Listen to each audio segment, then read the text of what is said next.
Salah satu syarat menjadi negara besar adalah memiliki kekuatan uang atau currency domination. Setelah Bretton Woods Conference di tahun 1944, disetujui salah satunya menyatakan bahwa dolar adalah world currency. Terbukti hingga saat ini 65% perdagangan dunia menggunakan dolar. Kemudian 20% transaksi dunia menggunakan euro. Dolar dan euro jika digabungkan merupakan 85% transaksi keuangan dunia. Dan sebagai pengingat, Eropa plus Amerika adalah negara pemenang Perang Dunia Kedua. Yuan Cina sekarang berusaha mencari jalan agar bisa menyaingi dolar, tapi masih jauh. Transaksi dunia yang menggunakan yuan hanya 1,7%. Walaupun barangnya Cina menguasai 60%, tetapi transaksinya yuan hanya menggunakan 1,7%. Apa kesulitan yuan Cina untuk mendominasi? Ini sebenarnya karena devisa Cina masih menggunakan dolar sebagai cadangannya. Karena itu Cina ingin menguasai cadangan emas atau metal berharga dunia. Karena cadangan yang laku di dunia internasional selain dolar adalah logam mulia. Saat ini tercatat devisa Cina angkanya 3 triliun dolar. Sementara Indonesia angka cadangan devisanya adalah 120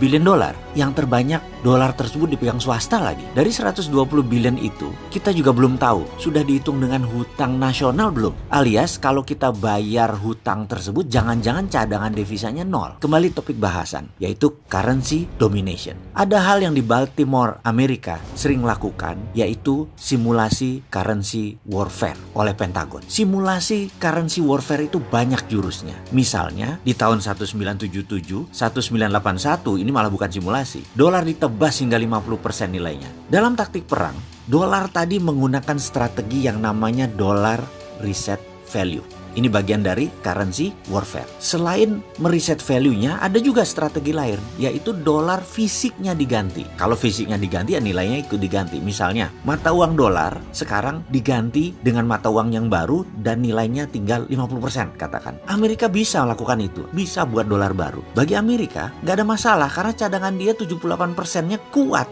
untuk mencetak uang baru. Dicoba misalnya, dolar lama nilainya menjadi setengah dolar baru. Itu simulasi reset value 50%. Apa yang terjadi kalau dolar di reset 50%? Ya brodol, aset 120 billion jadi setengah nilainya.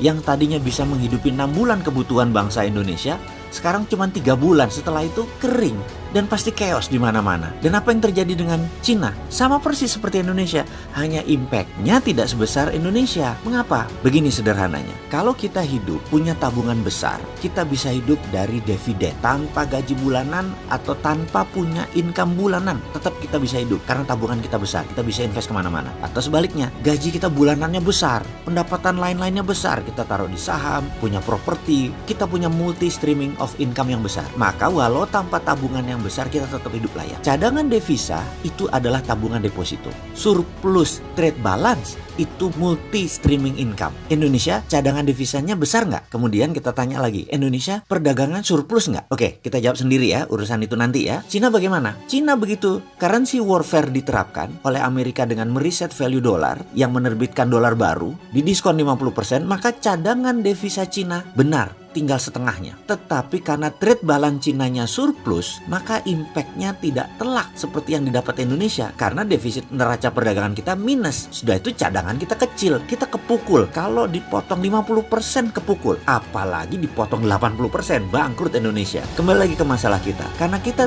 tidak ingin hal itu terjadi, maka kita harus punya simulasi sendiri terhadap kekuatan currency kita. Kalau nggak, kita kejedot. Jadi kita Indonesia ini juga harus melakukan rupiah currency warfare untuk mengantisipasi apa yang terjadi kalau negara lain melakukan currency warfare terhadap Indonesia. Jadi secara pribadi saya sudah tahu solusinya bagaimana jika currency warfare dijalankan oleh Amerika terutama. Karena ke depan kalau Amerika melakukan currency warfare, Indonesia harus tetap selamat. Kalau hal ini tidak dijalankan atau tidak disiapkan, maka Indonesia bisa terpecah, NKRI bisa bubar, masyarakat bisa chaos, terjadi konflik horizontal, Indonesia bisa masuk negara gagal. Bener deh, sekali lagi, counter strategi currency warfare harus sudah disiapkan. Dan apa susahnya sih manggil saya ke istana? Walau Sontoloyo begini kan saya NKRI garis lurus. Kasihan ya, saya ngarep banget ketemu ke istana ngomongin negara.